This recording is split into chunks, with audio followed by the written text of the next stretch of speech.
Meeting అవుతుంది. మళ్ళా ఇంటికి ఏ టైంకి వస్తానో మీరు చెప్పే పరిస్థితికి వచ్చేసారు. మా తమ్ముడు ఫుల్గా గుండెలో నన్ను పెట్టుకున్నాడు. చాలా సంతోషం తమ్ముడు.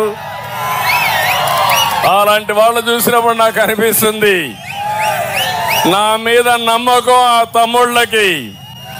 అలాంటి తమ్ముళ్ళ కోసమే నా జీవితాంతం పనిచేస్తున్నా. తీసుకుందాం పక్కన మళ్ళా అట్లా కూర్చో, ముందుకు రని, ముందుకు వచ్చి ఆ పక్క కూర్చొని తీసుకుంటాను. మీటింగ్ అవుతానే తీసుకో.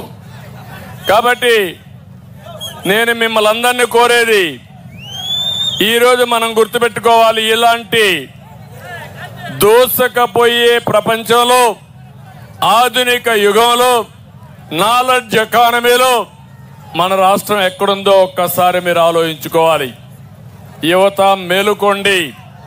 రాష్ట్రంలో పెట్టుబడులు లేవు, పరిశ్రమలు లేవు, ఉద్యోగాలు లేవు, ఉపాధి లేదు.